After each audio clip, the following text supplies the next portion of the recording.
മദ്രാസ് ഭദ്രാസനത്തിന്റെ ഇപ്പോഴത്തെ പ്രശ്നം അച്ഛനായിരുന്ന സമയവും ഇപ്പോഴുള്ള വ്യത്യാസത്തിൽ പ്രധാനപ്പെട്ട ഒരു വ്യത്യാസം ഞാൻ പറയുന്നത്. ഓസ്ട്രേലിയയിലും ന്യൂസിലൻഡിലേക്കും പാരീസിലേക്ക് ആൾക്കാർ കൂടിയേറ്റം നടത്തുകയും അവിടെ പള്ളികൾ കൂടുകയും കോൺഗ്രിഗേഷൻസ് കൂടുകയും ചെയ്യുന്നു. ആ അസുഖ കാലഘട്ടം നിങ്ങൾ പള്ളി പോണ്ട, അച്ഛൻ പറയുന്നത് അതാണ്. അസുഖം മാറിയോ നിങ്ങൾ പള്ളി പോകണം. അതൊരു ധാർമ്മിക അവകാശമാണ്. ചെറിയൊരു മൈനോറിറ്റി എല്ലാ കാലവും എല്ലായിടത്തും ഉണ്ട്. നമ്മൾ അവരെ മാറ്റി നിർത്തുമല്ല മൈനോറിറ്റി.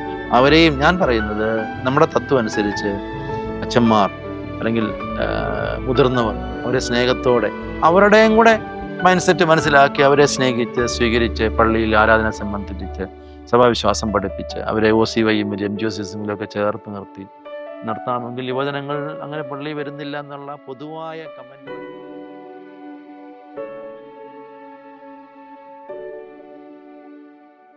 അതേപോലെ തിരുമേനി വൈദികനായി ശുശ്രൂഷിച്ച അതേ ഭദ്രാസനം തന്നെയാണല്ലോ ഇപ്പം മെത്രാപ്പോലിത്തയായിട്ടും സേവനം അനുഷ്ഠിക്കുന്നത്. അപ്പം അന്നുണ്ടായിരുന്ന സാഹചര്യങ്ങളും ഇപ്പോഴത്തെ സാഹചര്യങ്ങളും തിരുമേനി നേരിടുന്ന പ്രധാന വെല്ലുവിളികൾ ഒത്തിരി മാറ്റങ്ങളുണ്ടായി. ഇപ്പോ 10 വർഷത്തിന് മുമ്പ് ഉദാഹരണം പറഞ്ഞാൽ ഓസ്ട്രേലിയയിൽ 2 പള്ളികളെ ഉള്ളായിരുന്നു. 10-15 വർഷങ്ങൾക്ക് മുമ്പ് ഓസ്ട്രേലിയയിൽ ഇപ്പൊ 27 പള്ളികളാണ്. 2 പള്ളികളിൽ നിന്ന് 27 പള്ളികൾ എന്ന് പറഞ്ഞാൽ കോൺഗ്രിഗേഷൻസ് ഉൾപ്പെടെയാണ് ഉദ്ദേശിക്കുന്നത്. ഇൻഡിപെൻഡന്റ് ചർച്ചസ് അല്ല.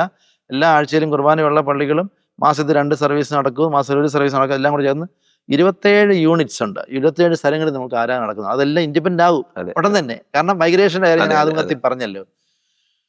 ഓസ്ട്രേലിയയിൽ തന്നെ ആ വളർച്ച മദ്രാസ് ഭദ്രാസനത്തിന് ടോട്ടൽ വളർച്ചയുടെ ഭാഗമാണ്. ന്യൂസിലാൻഡിൽ ഒറ്റയൊരു പള്ളി നമുക്ക് ഒരു 15 വർഷം മുമ്പ് ഉണ്ടായിരുന്നു. 20 വർഷം മുമ്പ് ഒരു പള്ളി ഉണ്ട്, ഓക്കലൻ. ഇപ്പൊ അവിടെ 7 പള്ളികൾ. ഇനി അത് കൂടിക്കൊണ്ടിരിക്കുകയാണ് പിന്നെയും. സിംഗപ്പൂരിലും മലേഷ്യയിലും പണ്ട് പോലെ തന്നെ ഓരോ പള്ളികളുണ്ട്. അവിടെ ഓരോ പള്ളികൾ വെക്കാനേ അനുവാദമുള്ളൂ. അങ്ങനെ തന്നെ അത് പോകുന്നത്. അപ്പോൾ മദ്രാസ് ഭദ്രാസനത്തിന്റെ 10 വർഷം 15 വർഷം മുമ്പുള്ള ഞാൻ അച്ഛനായിരുന്നപ്പോൾ ഉള്ള സ്ഥിതിയിൽ നിന്ന് മാറ്റം പ്രധാനപ്പെട്ട ഈ ഒരു തലത്തിൽ തന്നെയുണ്ട്. ഈ ഒരു തലത്തിൽ തന്നെയുണ്ട്. അതൊരു ഭാഗം അങ്ങനെ കാണുമ്പോൾ മറ്റൊരു ഭാഗം മദ്രാസ് ഭദ്രാസനത്തിന്റെ പള്ളികൾ കോയമ്പത്തൂർ റീജിയണിലുള്ള കുറേ പള്ളികളുണ്ട്. ഇപ്പം ഞാൻ ഉദാഹരണം പറഞ്ഞാൽ ഈ റോഡ് നമുക്ക് തമിഴ് കോൺഗ്രിഗേഷൻ ഉണ്ട്, നമ്മുടെ മലയാളി പള്ളിയുണ്ട്, മലയാള പള്ളിയുണ്ട്. തിരുപ്പൂര്, സേലം, നെയ്വേലി, തൃച്ചി, തിരുവരമ്പൂർ, തൂത്തുക്കുടി, മധുര, ഇങ്ങനെയുള്ള പള്ളികളെ ഞാൻ കുറേ, വാൽപ്പാറ, ഇങ്ങനെയുള്ള കുറേ പള്ളികളുടെ പേര് ഞാൻ പറഞ്ഞില്ല. ഇതെല്ലാം കോയമ്പത്തൂർ റീജിയണിലുള്ള പള്ളികളാണ്. ഈ പള്ളികളിലെല്ലാം ഒരു 15 വർഷം മുമ്പ് 20 വർഷം മുമ്പ് 100-150 മെമ്പേഴ്സ് ഉണ്ടായിരുന്നു. അതുകൊണ്ടാണ് അവിടെ പള്ളിയായതും പള്ളി കെട്ടിടം നമുക്ക് സ്വന്തമായ സ്ഥലത്ത് പള്ളി കെട്ടിടമായതും. ഇവരെല്ലാം നാട്ടിൽ നിന്ന് മൈഗ്രേറ്റ് ചെയ്യപ്പെട്ട ജോലിക്ക് വേണ്ടി വന്നവരാണ്. ഇപ്പം നെയ്വേലി ഒരു സിറ്റി എടുക്കാം. നെയ്വേലി ലിഗ്നേറ്റ് കോർപ്പറേഷൻ എന്ന് പറഞ്ഞൊരു പബ്ലിക് സെക്ടർ വലിയൊരു എസ്റ്റാബ്ലിഷ്മെന്റ് ആണ്. അവിടെ നമ്മുടെ ആൾക്കാർ നാട്ടിലും ജോലിക്ക് വന്നു. ഇപ്പൊ ബിലായിൽ ജോലിക്ക് വരുന്ന പോലെ തന്നെ നെയ്വേലിയിലും മധുരയിലും ഒക്കെ അങ്ങനെ പോയവരാണുള്ളത്. അവർക്ക് മക്കൾ അവരാരും അവിടെ നിൽക്കുന്നില്ല. അവരുടെ മക്കളെല്ലാം വിദ്യാഭ്യാസത്തിന് വേണ്ടി മറ്റ് സെറ്റുകളിലേക്ക് പോയി, ജോലിക്ക് വേണ്ടി ഇന്ത്യക്ക് പുറത്തേക്കും പോയി. അവരാരും തിരിച്ച് ഇപ്പം മധുരയിലേക്കോ നെയ്വേലിയിലേക്കോ തൃച്ചിയിലേക്കോ ഒന്നും പോകുന്നില്ല. ഈ ജോലി കഴിയുന്നവർ ലിഗ്നേറ്റ് കോർപ്പറേഷനിൽ നെയ്വേലി ജോലി ചെയ്യുന്നവരാരും അവിടെ സെറ്റിൽ ആകുന്നില്ല. അവർ നാട്ടിൽ കേരളത്തിൽ വീട് വെച്ച് കഴിഞ്ഞു. ഇവിടുത്തെ ജോലി സമ്പാദ്യം കൊണ്ടും അവിടെ വീട് വെച്ചിട്ടുണ്ട്. റിട്ടയർമെന്റ് കഴിഞ്ഞാൽ റിട്ടയർമെന്റിന്റെ പെൻഷൻ കാര്യങ്ങളും കാശുകളും വാങ്ങിച്ച് അവർ നാട്ടിൽ പോയി താമസിക്കുക. ദാറ്റ് മീൻസ് ഈ ഇടവുകളിലെ പള്ളികളിലെ മെമ്പേഴ്സിന്റെ നമ്പർ കുറഞ്ഞുകൊണ്ടിരിക്കുക. ഞാനിപ്പോൾ നെയ്വേലി തന്നെ ഉദാഹരണം പറയാം. ഇപ്പോൾ അവിടെ ഉള്ളത് 6 മെമ്പേഴ്സാണ്. ഒരു 15 വർഷം മുമ്പ് അവിടെ 150-160 മെമ്പേഴ്സ് ഉണ്ടായിരുന്നിടത്ത് നിന്ന് ഇപ്പൊ അത് 6, 5, 4 പോയിക്കൊണ്ടിരിക്കുക ആൾക്കാർ. അതാണ് സ്ഥിതി. ഞാൻ പറഞ്ഞ ഒരു സൈഡ് ഓസ്ട്രേലിയ ന്യൂസിലാൻഡിന്റെ കാര്യം പറയുമ്പോൾ, ഇങ്ങേ സൈഡിൽ നെയ്വേലിയിലും തിരുവരമ്പൂരും മധുരയിലും വാൽപ്പാറയിലും നമ്മുടെ സിറ്റിക്ക് പുറത്തുള്ള എല്ലാ പള്ളി അതെല്ലാം ഈ ഔട്ട്സൈഡ് കേരള ഭദ്രാസനത്തിലെ എല്ലാ പള്ളികളിലെയും എല്ലാ ഭദ്രാസനത്തിന്റെ സ്ഥിതി ഇത്. ഡൽഹിയുടെ സിറ്റി ഒഴിവാക്കി പള്ളികളിലേക്ക് സ്ഥലത്തേക്ക് പോയി സ്ഥിതി ഇതാണ്. ബോംബെ സിറ്റി, അഹമ്മദാബാദ് സിറ്റി അല്ലെങ്കിൽ ഗോഹട്ടി ഏരിയ അല്ലാതെ പോകുമ്പോഴത്തേക്ക് ഈ ഒരു അവസ്ഥയുണ്ട് എല്ലായിടത്തും. അപ്പോൾ മദ്രാസ് ഭദ്രാസനത്തിന്റെ ഇപ്പോഴത്തെ പ്രശ്നം ഞാൻ അച്ഛനായിരുന്ന സമയവും ഇപ്പോഴുള്ള വ്യത്യാസത്തിൽ പ്രധാനപ്പെട്ട ഒരു വ്യത്യാസം ഞാൻ പറയുന്നത്. ഓസ്ട്രേലിയയിലും ന്യൂസിലൻഡിലേക്കും പാരീസിലേക്ക് ആൾക്കാർ കൂടിയേറ്റം നടത്തുകയും അവിടെ പള്ളികൾ കൂടുകയും കോൺഗ്രിഗേഷൻസ് കൂടുകയും ചെയ്യുന്നു. മറുഭാഗത്ത് കുറയും. തമിഴ്നാട്ടിലുള്ള പല പള്ളികളിലെയും നമ്പർ കുറഞ്ഞ് പള്ളികളില്ലാതായി മാറുന്നു, അംഗങ്ങളില്ലാതായി മാറുന്നു, ശോഷിക്കുന്നു. അപ്പോൾ പ്രാക്ടിക്കലി ഒരു പ്രശ്നം. ഓസ്ട്രേലിയ കേന്ദ്രമാക്കി ഒരു മദ്രാസിന് രൂപീകരിക്കപ്പെടുമ്പോൾ നമ്മുടെ ഉണ്ടായിരുന്ന ഫിനാൻഷ്യൽ സപ്പോർട്ട് മദ്രാസിന് നഷ്ടമാകുകയാണ് കംപ്ലീറ്റ്. ഇവരെ എല്ലാം നിലനിർത്തണമെങ്കിൽ മദ്രാസിന് സാമ്പത്തികമായ സ്രോതസ് ഉണ്ടാകും. ഒരിക്കലും നമ്മുടെ ആ പള്ളികൾ കൊണ്ട് ഒരിക്കലും നമുക്ക് ഈ മദ്രാസ് നിൽക്കത്തില്ല. നമുക്ക് ഫിനാൻഷ്യൽ റിസോഴ്സസ് ഉണ്ടാകണം. അതുപോലെ തന്നെ ഈ പള്ളികളും അവിടുത്തെ അച്ഛന്മാർ കുർബാന എല്ലാം പോകും. അപ്പോൾ ഒരാളായാലും രണ്ടായാലും അവർ കുർബാന അവർക്ക് ആവശ്യമാണ്. അതുകൊണ്ട് അവർക്ക് എല്ലാ ആത്മീയ കാര്യങ്ങളും നടത്തി കൊടുക്കാൻ വേണ്ടിയുള്ള സഹായം ചെയ്തുകൊണ്ടിരിക്കുകയാണ്. അത് മദ്രാസ് പ്രധാനപ്പെട്ട ഒരു വിഷയമാണ്. ഇപ്പോഴത്തെ ഒരു വലിയ വിഷയമായിട്ട് ഞങ്ങൾ കാണുന്ന പ്രധാനപ്പെട്ട വിഷയമാണ്. അതേപോലെ സഭയുടെ എക്കാലത്തെയും ശക്തി എന്ന് പറഞ്ഞ യുവജനങ്ങൾ തന്നെയാണ്. അത് എല്ലാ പ്രായത്തിലുള്ളവരും സഭയുടെ ഭാഗങ്ങളാണ്. അവരെല്ലാം സഭയുടെ ശക്തിയാണെങ്കിൽ തന്നെയും യുവജനങ്ങളെ സംബന്ധിച്ച് പെട്ടെന്നുണ്ടാകുന്ന റെസ്പോൺസാണ് ഏതൊരു കാര്യത്തിലാണെങ്കിലും നമുക്ക് ഏൽപ്പിക്കാനും ചെയ്യാനും ഒക്കെ. അപ്പൊ അത്തരത്തിൽ യുവജനങ്ങൾ എന്നും സഭയുടെ ശക്തി തന്നെയാണ്. പക്ഷെ പ്രത്യേകിച്ച് നമ്മുടെ ഈ കോവിഡിന് ശേഷം ഒത്തിരി യങ്സ്റ്റേഴ്സ് ആയിട്ടുള്ള ആളുകൾക്ക്, നമ്മുടെ കുഞ്ഞുങ്ങൾക്കെല്ലാം പള്ളിയിലോട്ട് വരാനുള്ള ഒരു മടി, അല്ലെങ്കിൽ നമ്മുടെ വിശ്വാസത്തിലുള്ള ഒരു കുറവ് ശരിക്കും ഫീൽ ചെയ്യുന്നുണ്ട്. അപ്പൊ അവര് പറയുന്ന ഒരു കാരണം അന്ന് അച്ഛന്മാർ തന്നെയല്ലേ ഞങ്ങൾ പള്ളി വരണ്ടെന്ന് പറഞ്ഞത്, ഞങ്ങൾക്കൊന്നും സംഭവിച്ചില്ല എന്നുള്ളതാണ്.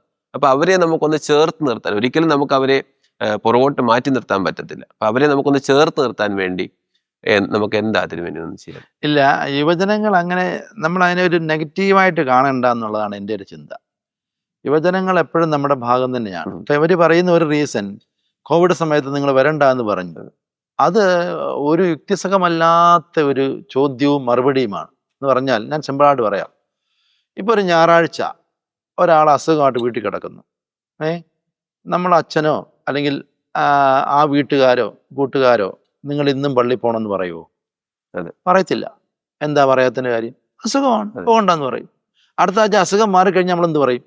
പള്ളി പോകണമെന്ന് പറയും. വീട്ടുകാർ പറയും, അല്ലെങ്കിൽ അച്ഛനും വിളിച്ചു ചോദിക്കും, അല്ലെങ്കിൽ അച്ഛൻ നേരിട്ട് വന്ന് ചോദിക്കും, എന്താ പറഞ്ഞു, എന്താ പറ്റി പള്ളി വരാതിരുന്നെന്ന് ചോദിക്കും. ഈ ഒരു യുക്തി മാത്രം അവിടെ ഉപയോഗിച്ചാൽ മതി. ആ അസുഖ കാലഘട്ടത്തിൽ നിങ്ങൾ പള്ളി പോകണ്ട, അച്ഛൻ പറയുന്നത് അതാണ്. അസുഖം മാറിയോ നിങ്ങൾ പള്ളി പോകണം. അതൊരു ധാർമ്മിക അവകാശമാണ്. ഒരു വൈദികൻ എന്ന നിലയിലും ഒരു സഭാ ശുശ്രൂഷകൻ എന്ന നിലയിലും വിശ്വാസികളെ പ്രബോധിപ്പിക്കുന്നതിന്റെ പ്രധാനപ്പെട്ട ഒരു ഒരു ഒരു ഭാഗമാണിത്. എന്താ, അസുഖമാണേ പള്ളി വരണ്ട, നമ്മൾ ആരും നിർബന്ധിക്കത്തില്ല. പനിയായിട്ട് തലവേദനയായിട്ട് ഒരാൾ രാവിലെ എഴുന്നേറ്റ് വരാൻ നോക്കിയപ്പോൾ പറ്റിയില്ല. അച്ഛൻ വിശുദ്ധ കുർബാന കഴിഞ്ഞിട്ട് കൈമുത്തിയപ്പോൾ ആളെ കണ്ടില്ല, അല്ലെങ്കിൽ തിരക്കിയപ്പോൾ ആളെ കണ്ടില്ല. അച്ഛൻ വിളിച്ചു ചോദിച്ചു, അല്ലെങ്കിൽ അച്ഛൻ അവിടെ ചെന്നു, എന്താ പള്ളി വരാൻ? അസുഖം. ഒക്കെ അച്ഛൻ അവിടെ പ്രാർത്ഥിച്ച് ആശംസിച്ചിട്ട് പോന്നു. അച്ഛൻ എന്താ വരാതിരുന്നെന്ന് ചോദിച്ചെന്നുള്ളതിന് ഉത്തരം കിട്ടി, വരണ്ട. അടുത്ത ആഴ്ച ഇതുപോലെ അസുഖം മാറിയില്ല, വരണ്ടെന്നേ പറയത്തുള്ളൂ അച്ഛൻ, അല്ലേ? അസുഖം മാറി കഴിഞ്ഞിട്ടേ വരാനേ പറയത്തുള്ളൂ. ഈ സാമാന്യ യുക്തിയാണ് അവിടെ. കോവിഡിന്റെ കാലഘട്ടത്തിൽ നിങ്ങൾ പള്ളി വരണ്ട, കാരണം കോവിഡ് എന്ന് പറയുന്നത് ഒരു അസുഖമാണ്, ലോക പ്രശസ്തവും ലോകം മുഴുവൻ വ്യാപിച്ചതുമായ അസുഖമാണ്. നിങ്ങൾ പള്ളി വരണ്ട. അത് ഒരാളോട് മാത്രമല്ല, സമൂഹത്തോട് മുഴുവൻ, കോൺഗ്രിഗേഷനിലുള്ള എല്ലാവരോടും, ഇടവകയിലെ എല്ലാ ജനങ്ങളോടും പറഞ്ഞു. അത് പള്ളിയിൽ അച്ഛൻ എന്ന നിലയിലല്ല പറയുന്നത്, ഗവൺമെന്റ് തലത്തിലാകാം, നമ്മൾ അതിനകത്ത് ഉൾപ്പെടുന്നതാണല്ലോ. നമ്മളൊരു രാജ്യത്തിന്റെ, ഒരു ലോകത്തിന്റെ ഭാഗമാണ്. അപ്പൊ അവിടെ നിങ്ങൾ പള്ളിയിലേക്ക് വരരുത്, നിങ്ങൾ ഐസൊലേറ്റ് ചെയ്യപ്പെടണം, നിങ്ങൾ സമൂഹവുമായി ബന്ധപ്പെടരുത്, നിങ്ങൾ മാസ്ക് ധരിക്കണം എന്നൊക്കെ പറയുന്നത് നമുക്കെല്ലാം ബാധകമാണ്. ആ മാസ്ക് ധരിക്കണമെന്ന് ഗവൺമെന്റ് പറഞ്ഞാൽ നമ്മളും അനുസരിക്കുന്നു. മാസ്ക് മാറ്റാം, നിങ്ങൾക്ക് മാസ്ക് ഉപയോഗിക്കേണ്ട സമയം കഴിഞ്ഞു എന്ന് പറഞ്ഞു കഴിഞ്ഞാൽ നമ്മൾ മാസ്ക് മാറ്റുന്നു. പള്ളി വരണ്ട എന്ന് പറയുന്ന ഒരു കാലം പള്ളി വരണ്ട, പള്ളി വരണമെന്ന് പറയുന്ന ഒരു കാലം പള്ളി വരണം. ഇപ്പൊ ഇനിയും വേറെ അടുത്ത അസുഖം വരുമായിരിക്കും. കോവിഡ് വന്നിട്ട് പോയി, ഇനിയിപ്പോ വേറൊരു അസുഖം വരും. അപ്പോഴും അച്ഛന്മാർ പറയും, അല്ലെങ്കിൽ തിരുമേനിമാർ പറയും, പള്ളി വരണ്ടെന്ന് പറയുന്നൊരു കാലഘട്ടങ്ങി പള്ളി വരണ്ടെന്ന് പറയും. അത് സാമാന്യക്തിയല്ല. പക്ഷെ യുവജനങ്ങളെ നമ്മൾ സ്നേഹത്തോടെ അവരെ പെരുമാറിയാൽ, ഞാൻ പറഞ്ഞ അവരുടെ ഒരു പൾസ് അനുസരിച്ച് അവരോട് ഡീൽ ചെയ്താൽ പള്ളി വരും. ചിലരെങ്കിലും, വളരെ ചെറിയൊരു ഒരു ചെറിയ വിഭാഗം പള്ളി വരാൻ താല്പര്യമില്ലാത്തവരെയും നമുക്ക്, ഇന്നലെ ഇവിടെ ഷാജി അച്ഛൻ സംസാരിച്ചപ്പോഴും ആ വിഷയം ലാസ്റ്റ് പറയുന്നത് ഞാൻ കേട്ടു. ഇത് ഞാൻ പൊതുവായിട്ട് പറയുന്നതാണ്. ഇപ്പം ബാംഗ്ലൂരിലൊക്കെ എത്രയോ സ്റ്റുഡൻസ് അവിടെ വന്ന് പഠിക്കുന്നു. ഒരു നല്ല ഭൂരിഭാഗം കുട്ടികളും പള്ളികളിൽ നിന്നും പോകുന്നില്ല, പക്ഷേ നല്ലൊരു ഭൂരിഭാഗം പള്ളി വരുന്നുണ്ട്. ബാംഗ്ലൂർ കൈസ് കോളേജിലെ MGCSMന്റെ വാർഷികം അവർക്ക് വേണ്ടി വിശുദ്ധ കുർബാന അർപ്പിച്ചു. ആ പള്ളി നിറച്ച് യുവജനങ്ങളായിരുന്നു. നമ്മുടെ പിള്ളേരാ, ഓർത്തഡോക്സുകാർ, മലയാളികൾ, ഇവിടെ നിന്നെല്ലാം വന്ന് പഠിക്കുന്നുണ്ട്. ഡൽഹിയിൽ നിന്ന് വന്നവർ പഠിക്കുന്നവരുണ്ട്, കേരളത്തിൽ നിന്ന് പഠിക്കുന്നവരുണ്ട്, ഓവർസീസിൽ നിന്ന് ഗൾഫിൽ നിന്ന് വന്ന് പഠിക്കുന്നവരുണ്ട്, എത്രയോ നാട്ടിൽ നിന്ന് പഠിക്കുന്ന പിള്ളേരുണ്ട്. അവർക്ക് താല്പര്യത്തോടാണ്. അവരുടെ ആ ഒരുക്കവും തയ്യാറെടുപ്പും കാണണം. കുട്ടികൾ മാത്രം. അവിടുത്തെ MGOCSMന്റെ ചുമതലയുള്ള ഒരു അച്ഛനുണ്ട്, ബാക്കി മുഴുവൻ കുട്ടികളാണ്. അവിടെ PG പഠിക്കുന്നവരും UG പഠിക്കുന്നവരും പല കോഴ്സസ് പഠിക്കുന്നവരായ കുട്ടികളാണ്. നമ്മൾ അവരെ കാണുമ്പോൾ വിചാരിക്കും, നമ്മൾ ഇവരെ കുറിച്ചാണോ ഇങ്ങനെയൊക്കെ പറയുന്നത്? ഏതാ വലിയൊരു സംഘം. കുറച്ചുപേരും വരാതിരിക്കുന്നവരുണ്ട്, മുഴുവൻ പേരും വന്നൊന്നല്ല, കുറച്ചുപേര് മാറിയിരിക്കുന്നുണ്ടാകാം, കാരണങ്ങൾ കൊണ്ട് വരാതിരിക്കുന്നവരുണ്ടാകും. നമ്മൾ ഇവരെ കാണുമ്പോൾ വിചാരിക്കും, അയ്യോ ഇവരെ കുറിച്ചാണോ നമ്മൾ പൊതുവെ യുവജനങ്ങൾ ആരും പള്ളി വരുന്നില്ലെന്ന് പറയുന്നു. അവരെല്ലാ മാസത്തിലെയും 1 or 2 പ്രാവശ്യം ഒരുമിച്ച് കൂടി ആരാധന നടത്തുന്നുണ്ട്. അതിനുള്ള സൗകര്യം അവർക്കുള്ളൂ. ക്രൈസ്റ്റ് കോളേജ് നമ്മുടെ മാനേജ്മെന്റ് ഒന്നും അല്ലല്ലോ. അതിനകത്ത് കുർബാന നടത്തണമെങ്കിൽ അവർക്ക് വലിയ പ്രതിസന്ധികളാണ്. എങ്കിൽ പോലും അവരുടെ ആത്മാർത്ഥത നമ്മൾ കാണും. ഇപ്പൊ എന്നെ ക്ഷണിച്ച് അവിടെ കൊണ്ടുപോയി. ഞാൻ ബാംഗ്ലൂരിന്റെ ചുമതലക്കാരനായോണ്ടാണ് എന്നെ ക്ഷണിച്ചത്. അതിന്റെ 10ാം വാർഷികമാണ്. അവർ 10 വർഷത്തെ എക്സ്പീരിയൻസസും ചരിത്രവും ഒക്കെ പറയും.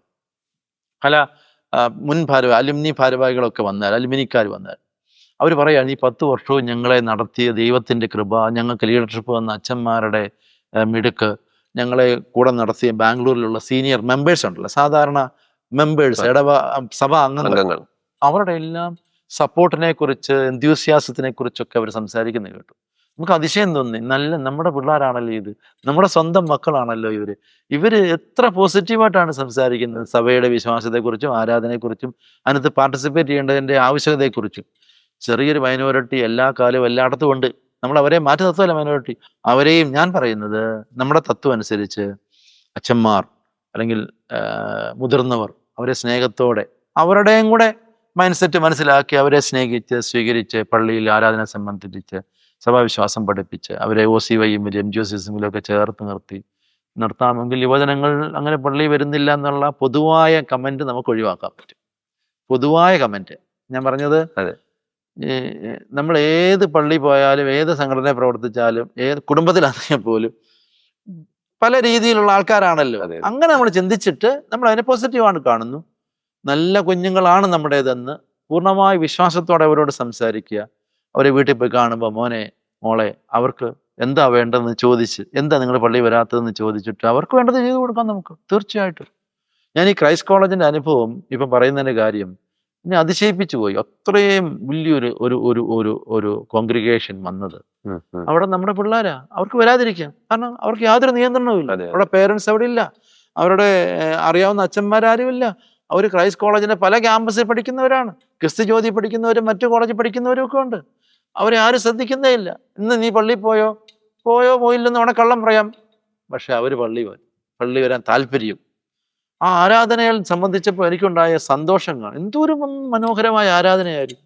മുഴുവൻ കോൺഗ്രിഗേഷനും. അപ്പൊ അവര് അറിയാൻ വയ്യാത്തവരല്ല, ഈ നിന്ന മുഴുവൻ പേരും ഒരുപോലെ ആ പാട്ട് പാടുന്നു, പ്രതിവാക്യം ചൊല്ലുന്നു. ഒരു തരത്തിൽ പറഞ്ഞ് ഞാൻ അനുഭവിച്ചിട്ടുള്ള വിശുദ്ധ കുർബാനയുടെ പ്രതിവാക്യങ്ങളിൽ ഏറ്റവും സുന്ദരമായ ഒറ്റക്കെട്ടായ പ്രതിവാക്യവും പാട്ടും ഈ ക്രൈസ്റ്റ് കോളേജിലെ കോൺഗ്രിഗേഷന്റെ ഭാഗത്തു നിന്നുണ്ടായി. അത് ഞാൻ പറയുന്നത് യുവജനങ്ങളുടെ പോസിറ്റീവായിട്ടുള്ള മൈൻഡ് സെറ്റിനെ കുറിച്ച് പറയാൻ വേണ്ടി ഞാൻ അങ്ങനെ പറഞ്ഞത്. എന്ത് സുന്ദരമായ ആരാധനയായിരുന്നു.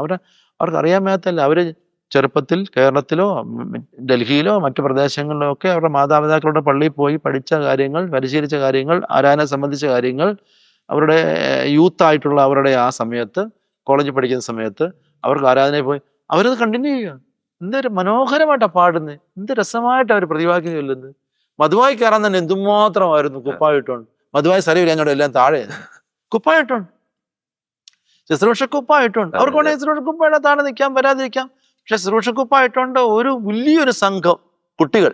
നമ്മുടെ കുട്ടികളെ കുറിച്ച് ഞാൻ പറയുന്നത്. മധുവായി അത് സ്ഥലമില്ല, എല്ലാവരും കൂടെ നിൽക്കാം. അവിടെ താഴെ അവരെ അടുക്കി നിർത്തി ലൈനായിട്ട്. കാരണം അവരുടെ ആ താല്പര്യങ്ങൾ, അവരുടെ ആ ഒരു ഡെഡിക്കേഷൻ, ആ ഒരു കമ്മിറ്റ്മെന്റ് ശ്രദ്ധാപൂർവ്വം നമ്മൾ കാണേണ്ടതാണ്. ഞാനൊരു പരിച്ഛേദം പറഞ്ഞതാണ്. യുവാക്കൾ പള്ളി വരുന്നില്ല എന്നുള്ളതിനെ സംബന്ധിച്ച് വ്യാകുലപ്പെടേണ്ട. അവർക്ക് വേണ്ടുന്ന സ്നേഹം, കെയർ, അവരുടെ മൈൻഡ് സെറ്റിനോട് ചേർന്ന് നിൽക്കുന്ന നമ്മുടെ ആത്മീയ ശുശ്രൂഷ നിർവഹിച്ചാൽ നമ്മുടെ കുഞ്ഞുങ്ങൾ നമ്മുടെ കുഞ്ഞുങ്ങളാൽ തന്നെ എല്ലാ കാലം തുടരും. അവരെവിടെ പോയാലും ഞങ്ങൾ ഓർത്തഡോക്സുകാരാണെന്ന് ഉറക്കെ വിളിച്ച് പറയും. ഒരു അല്പസമയം തിരുമേനി ഞങ്ങളോടൊപ്പം ആയിരുന്നതിൽ ഒത്തിരി സന്തോഷമുണ്ട്. അപ്പൊ തിരുമേനിയുടെ വാക്കുകളിൽ നിന്ന് എനിക്ക് ഒത്തിരി സന്തോഷം തോന്നുന്നു. കാരണം സഭ എല്ലാ തലത്തിലും, കുഞ്ഞുങ്ങളെ ആണെങ്കിലും വളരുന്ന സാഹചര്യങ്ങളിലാണെങ്കിലും മറ്റാളുകളെ ആണെങ്കിലും ഒക്കെ ചേർത്ത് നിർത്തി സഭ മുമ്പോട്ട് പോകുന്നു എന്ന് കേൾക്കുന്നതിൽ ഈ സഭ എന്നും നിലനിൽക്കും.